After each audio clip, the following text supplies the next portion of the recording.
Hey, what is up, y'all? Michael Hernandez here, MLH Media, and I'm here today. Another one of these special prospects over here on the West Coast. This time coming originally over there from Mexico, but now over there in the Bay Area, I believe. I don't know, but this girl's always moving around. Janet Garcia over there. How you feeling today? Hi, I'm doing good. Thank you for having me. Like how I stated in the intro, originally from Mexico and then kind of immigrated over here to the US Yeah, and yeah. then now over in the Bay Area. Obviously, one of kind of I would say, one of those pillars over there, American Kickboxing Academy now, right? How's that Yeah. been to not only be alongside that team for quite some time now, but I mean, you've really established yourself as kind of one of the leaders, I would say, in that gym, especially as like one of the people on the outside looking in. How has it been training over there and getting to working with the people over there? I mean, it's been great. I've been training there for a while now. I started with Muay Thai only and just with my coach Derek. And then once I decided that I wanted to do MMA, it was like an easy transition because I mean, the MMA program is just already established and I have good like training partners and good other coaches that help me specifically for MMA. And speaking a little bit about, I mean, just the Bay Area in general, you got to work with kind of, I would say, another fellow Bay Area legend, also very known for her Muay Thai as well, Carrie Ann Melendez, most recently over there Yeah. at Scrap Pack. How was that to kind of get to work alongside with her in the lead up to Yeah. your most recent bout over there at Combate Global? It was great. I mean, it was intimidating just because she's such a big name, but she is so nice. So it was super nice just to work with her and just like, see how she moves and everything. It was awesome. I know you previously kind of had that established relationship with Stacy Moran before going Mhm. into that gym, but how is that? I mean, like how I was saying before, Bay Area has been well known for their fight culture, and then now you're Mhm. kind of getting to work alongside at these other gyms. I mean, it's not stating that you haven't before, but now Yeah, it's like yeah. you're getting invited, like how you said, by a big name, Carrie Ann Melendez. It's Yeah, got to feel yeah. pretty good, right? Oh, definitely. I was able to train with Carrie because of Stacy, right? So it's funny, me and Stacy we just kind of like DM each other. I don't know who started who, on Instagram. And then little by little, like we just becoming friends. And then I'm like, hey, do you want to train together? And she's like, yeah, let's do it. And that's how it all came about. The quote unquote beauty of social media. There's a lot of ugliness of it, but then there's a lot of Yeah, beauty in it, right? definitely. You can get like really good friends, from it too. And you would be someone that knows all about that, man. You're very, very kind of, I would say, socially active, especially on, Instagram and kind of YouTube, especially the podcast scene. How would you Hmm. say you balance that? Because not a lot of fighters are able to kind of balance that social media to being a fighter Hmm. and being active. I would like to say you're pretty active. How would you kind of balance those two activities? Yeah, I mean, I try. Definitely when I don't have any fights, you can see definitely I put more into social media and I put more into like videos and stuff like that, right? And then once I get a fight, it kind of like slows down just because I'm super like tired. So I'm doing sometimes like 3 times a day like training, right? So when I get time off, I don't feel like recording anything or just saying anything. So you can definitely see when I have a fight, it kind of slows down. I try my best to like keep up and like tell people what's going on with my life and fighting and everything. But yeah, I mean, I think it's just the balance of it. It's like when I don't have a fight, I can be more active in it and just put more stuff out there, and then when have a fight, I pull back a little bit. And speaking a little bit about that content, I mean, I would be remiss as somebody that edits their own content. I gotta say, your stuff is really, really good. Do you have somebody that helps you out? If you don't mind me asking, I know you're a pretty smart lady yourself. Yeah, You've got a yeah. degree behind you, but Yeah. is there somebody that helps you out? Do you do it? I mean, it's some great stuff. If no one's ever checked it out, throw up some clips, man, because you definitely Thank cook you. up on there. It's all me. Like I'm saying, I'm Oh the producer, wow! I'm the writer, I'm the videographer, I'm everything. So it's a one woman show in here. Yeah. Was it just all passion project, or just kind of something that came up over time, kind of just Yeah, along with the fighting? I think it was just like I always like working with computers. I just in editing, like it just always been kind of like fun for me to like just mess around and see what I can do. So I always thought it was fun. So it's like a little like side project, like a little hobby that I have. So whenever I have the time, I like to edit and stuff like that. Yeah. What are some other things that you kind of like to do for fun? I know that you're somebody like how we said you always stay busy. It feels like whenever I'm checking and I see on your story you're doing something. You're in Florida, you're in California, you're Yeah, somewhere doing something. What's kind of yeah. maybe a hobby that fight fans don't know about Janet Garcia that you kind of want to give Cool. them a little peek to? Yeah, I think one of the things that people don't know about me is like I'm into photography. I used to be like very, very into photography before I even started fighting. I even have like I have a little tattoo that says smile. I don't know if you can see it. Let me see. Take my ring off. So it says smile. I got it because like when I would hold the camera, I would like click, so people could hit smile. Oh, that's Yeah, cute. so that's the one thing that I haven't been able to be so like active in like that hobby just because fighting does take a lot of time, from everything. But that's something that I'm really like passionate about is photography. Yeah, I mean, you're passionate about definitely getting in there. You definitely like making the photographers smile in terms of what they're shooting in the cage. So I can see why you got that little kind of tattoo on the finger there. Also want to make Yeah. the people smile as you're taking pictures for them. But speaking a little bit about that fighting career of yours, most recently gained a win against Miss Maldonado over there at Hmm. Combate Global. My Yeah. apologies. How is that to not only, I mean, you're going across the country and having to deal with Hmm. the weight cut and all these things that a fighter usually has to go through, but then also getting the win. And you kind of were going through some circumstances in that bout. I believe it was a clash of heads that caused the swelling on the eye. Yeah. How was that to kind of go through that battle and then eventually come out on the other side a winner? Going into that fight, I knew Maria was like a tough opponent, right? Like I seen her in her last fight, she didn't give up and she ended up with the win.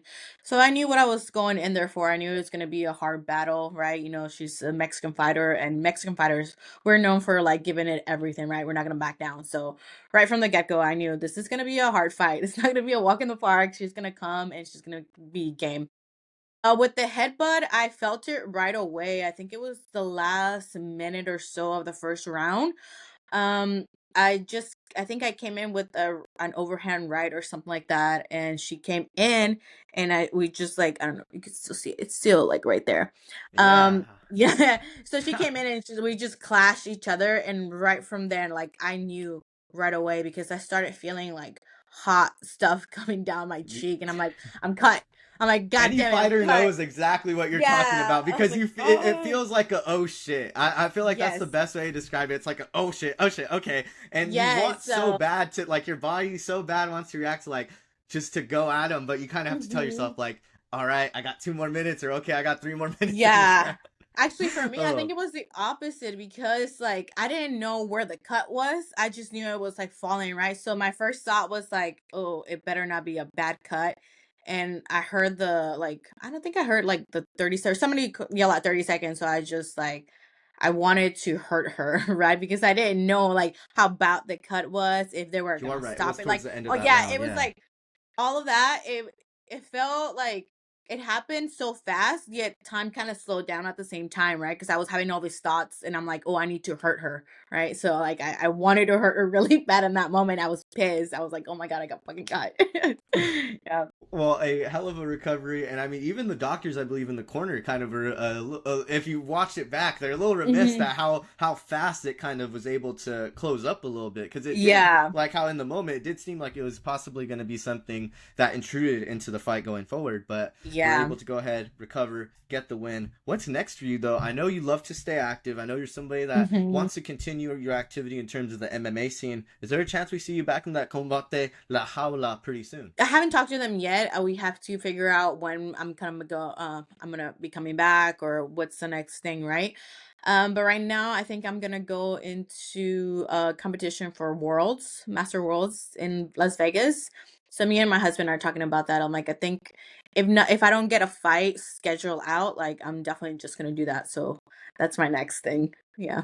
Speaking a little bit about BJJ and overall competition, UFC recently announced, UFC BJJ. Has that kind of been something I recently seen? You got your brown belt. You're Hmm. someone that has a pretty heavy social media, presence. Yeah, Would yeah. that be something that you're interested in possibly, especially with the movement that they've kind of been doing towards Mexico, UFC Noche? Hmm. Any chance that we'd ever get to see Mrs. Janet Garcia kind of entering into the realm of UFC BJJ, or even getting the call Yeah. up for a UFC card over there in Mexico? Yeah, I mean, I would love that, right? I think that's the one of the things that like all fighters aim for, right? Because it's such a big promotion and you get more exposure, of course. The only thing they just don't have my weight class. Mm-hmm. They don't have 105. I wish. they could do it. I mean, the talent's there, right? Like, you can see my fight, other fighters at 105 that like we give it everything. So if that would ever happen, like, of course, I would love to do that.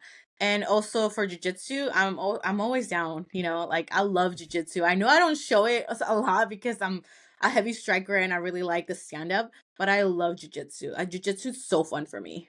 So yeah, I would Yeah, definitely would love that.